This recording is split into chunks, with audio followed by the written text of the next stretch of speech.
Hello and welcome back to another Mr. Carter Science Specials.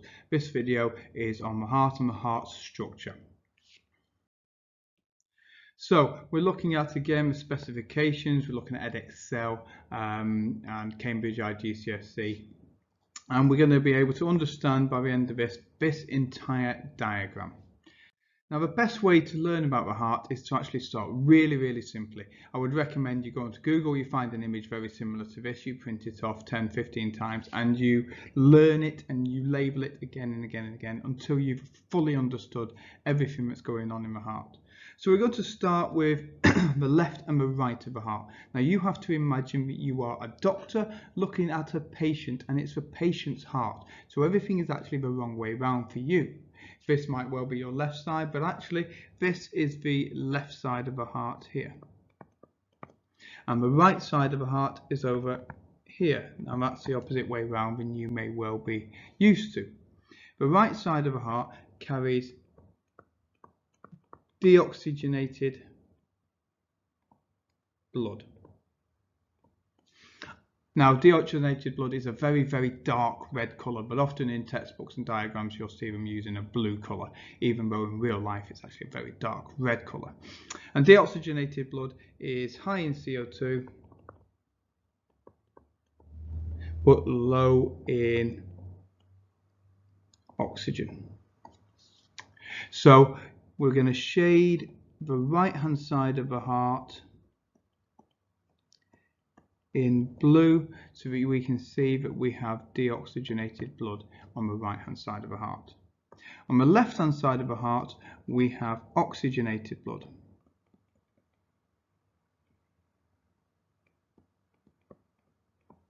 And that's blood that is high in oxygen but low in carbon dioxide. So again, we're just going to shade in the left hand side of the heart red so we can show that it has all of this oxygenated blood. Now the other next thing to notice is the way that the blood travels. So it's probably easier to see that on an empty slide. So when we're looking at blood flow through the heart, the first thing that we need to do is identify the 4 chambers or rooms. So the first chamber is over here and we'll call it the right atrium. Now atrium means entrance, so if you ever walk into an office building or into your school, you'll walk into the main area where the receptionist sits, and that's known as the atrium or the entrance, and that is here. In fact, if we circle it just so you can see, that's where the blood will flow into the right atrium. Once the blood's flowed through the right atrium, the walls of that atrium will then contract and force the blood into the next chamber, which is called the right ventricle. And the way that we can remember that it is a right ventricle is we can sort of draw a V shape at the bottom of this chamber to help us remember that this is the right ventricle. And of course we have the same thing on the left hand side. We have a left atrium here and a left ventricle. Remember that V shape here. But we also need to be able to work out the flow of blood around the heart. And in order to do that, we need to identify some valves. So if we look on the right ventricle here, you can see I'm colouring in a set of valves. In fact, if I over-colour them and add a line, they start to look very much like an arrow. Now those valves are known as atrioventricular valves, or AV valves for short. So we have the AV valve here and it helps us to identify the flow of blood. It's coming in here and then goes down through the atrium into the ventricle. And then if we look for the next set of valves, which I'll do in a slightly different colour, we've got a set of valves here and here. And again we can draw an arrow using those valves, and that shows that the blood is going up and out of the heart. So those valves are known as semi-lunar valves. Put those down there. Now the same thing is happening on the left hand side. Again we have a set of AV valves which we can use to turn into an arrow to show us where the blood is flowing into the heart. AV valve, atrioventricular between the atrium and the ventricle. And we also have a set of semilunar valves flowing out, so we can see that the blood will flow into the ventricle and then we squeeze up and out of the heart through the semilunar valves.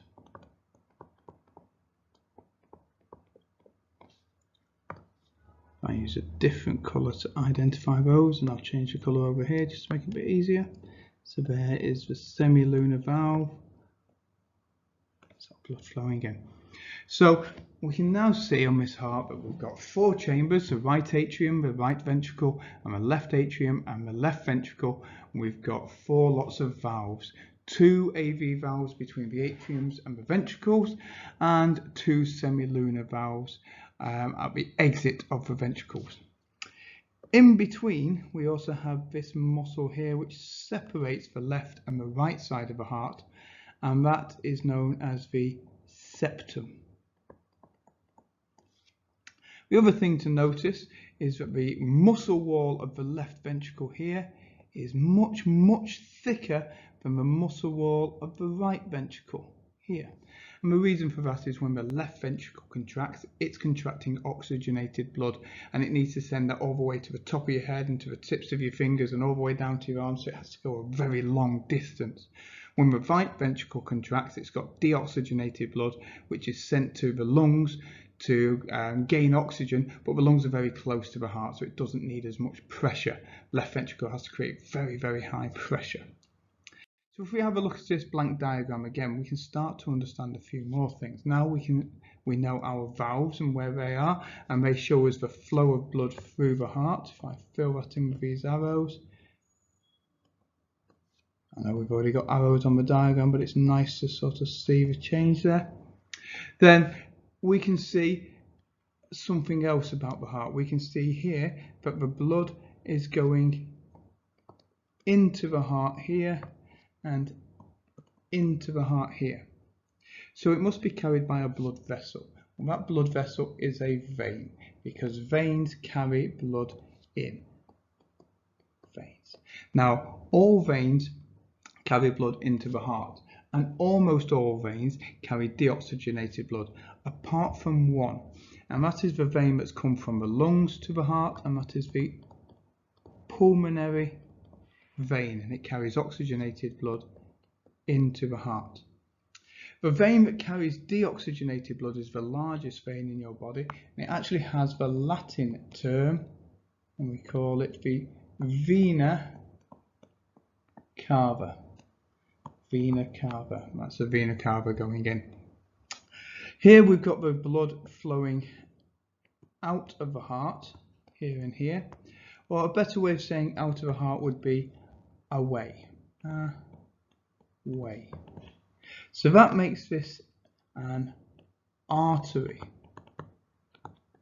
An artery carrying the blood away. But this artery here is actually the only artery that carries deoxygenated blood. So I'll write that word in blue. Show the deoxygenated blood. And that artery is carrying the deoxygenated blood away from the heart and to the lungs, so it is the pulmonary artery. On the other side, we've got the artery carrying all of that oxygenated blood away from the heart. Away.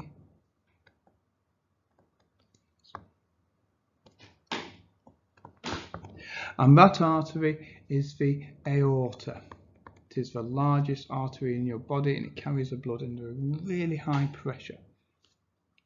But this is a very simple diagram. In fact, in real life, the heart looks a little bit different. It looks more like this. So what you can see here is a few things. Firstly, on the outside of the heart, we have these veins and arteries which come straight off the aorta, and they are called the coronary arteries and veins. The coronary artery carries a large amount of oxygen to the heart muscle itself. The other thing to notice on here are the two arteries carrying all the blood away from the heart. We have the pulmonary artery and the aorta, and if you look closely they appear to cross. The aorta is coming from the left side of the heart and it flows behind the pulmonary artery, and then it comes up and curves around before quickly branching off into a number of different arteries. So it comes from behind, and then at the front we have, that's the aorta, and then at the front we have this artery here, which is the pulmonary artery, and you can tell it's a pulmonary artery because as the blood is flowing up and out, it quickly splits into two because it's travelling underneath the aorta and off to the left lung, the right lung there, and the left lung on this side here. So what you'll see in your exam board, on the exam board now from Edexcel, is they're trying to give you a more realistic diagram that looks very much like this. So at this section here you can see those two arteries crossing over each other. So if I fill in with red, here coming in is the blood coming in from the pulmonary vein, and then it travels through the aorta, through the AV valve, and then it turns and travels up and out of the aorta. So there is our aorta. Whereas on the other side with the deoxygenated blood, that flows in from here and here. Both of these are the vena cava, the majora and the minora.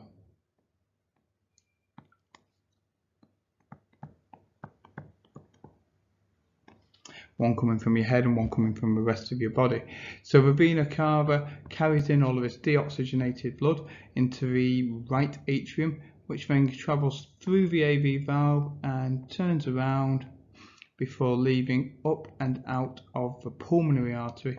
And if you look closely, you can see that that pulmonary artery splits to the left and to the right, following up and out there. So let's label that.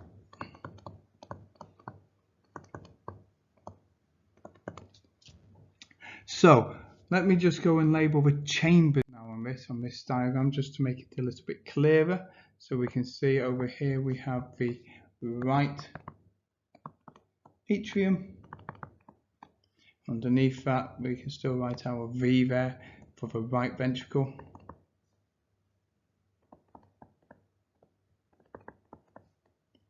And then over here we have the left ventricle and the left atrium. And in between these we can still identify our AV valves here and here.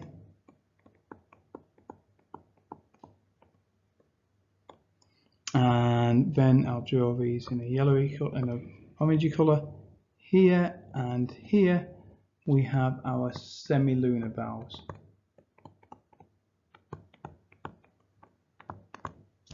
So this particular diagram of the heart, you can see that the ventricles themselves are contracting. And that means that when the ventricles contract, both the AV valves are shut because the blood cannot flow backwards. That's one of the functions of valves, is to prevent the backflow of blood. So the blood can't flow backwards, but the semilunar valves are open. Move that just so you can see a little bit better, allowing the blood to flow out of these semilunar valves in both sides. And that's the interesting thing, both ventricles will contract at the same time. So what is a heartbeat then? Well, the thin muscle walls of the atrium will firstly contract, and they're very thin. They don't need to send the blood far, so they don't need to create a lot of pressure. So thin muscle walls of the atrium will contract and force the blood through our AV valves into the ventricles. Now the thick muscle wall of the ventricles will then contract and force the blood through the semilunar valves into the arteries, and the arteries will carry the blood around the body. You can hear two sets of valves closing when you have one heartbeat. A heartbeat goes da-dum, da-dum, dum. Firstly, the AV valves close, that's the first dum, and then secondly, the semilunar valves will close, and that's your second dum. Dum, dum, dum. So what about if you have complications or heart disease? Well, the main type of heart disease we've all heard of is a heart attack. I mean, if you remember that the heart is a muscle, so it needs oxygen to respire and therefore contracting. So the heart gets oxygen via these coronary arteries that we mentioned earlier. Now, if the coronary artery becomes blocked with fat, then oxygen cannot get to the heart muscle cells, which will therefore die because they can't respire. And this is called a heart attack. You see this a bit more clearly here. Again, looking on the outside of the heart, there is the coronary artery taking all of the oxygen and the red blood cells to the heart muscle itself. The heart muscle is too thick to receive oxygen from the chambers within the heart, so it has to get that oxygen from the coronary arteries. Now, if here we have a coronary artery which is flowing nicely, there's going to be a large amount of blood and therefore a lot of red blood cells and hemoglobin carrying oxygen, so the heart muscles can get lots and lots of oxygen for respiration, no problem. But if we have some fat deposits here within the walls of that coronary artery, then the coronary artery becomes much narrower. It's not as wide as it is here, it becomes very narrow. And that means that we might have the red blood cells forming a blood clot, which will prevent the flow of blood and therefore the flow of oxygen to those muscle cells. So if the coronary artery becomes narrow due to a buildup of fat, then the blood can form a blood clot. Oxygen cannot get to the heart muscle cells. The heart muscle cells cannot respire aerobically, so there is more anaerobic respiration, which builds up lots and lots of lactic acid, so the heart muscle cells begin to die, and this is called a heart attack. So a lack of exercise, poor diet, a diet that's high in fats or carbohydrates, smoking, obesity, high blood pressure, salt in the diet, diabetes, and your genes are all factors that can contribute to the narrowing of coronary arteries and heart disease and heart attacks. So I hope you've enjoyed watching this video on heart structure and that you now understand the different chambers, the valves and the blood vessels that go in and out of the heart, and how heart attacks are caused and the factors that can contribute to heart disease. Please like and share, and don't forget to subscribe. Thank you very much. This has been a Mr. Carter Science Special.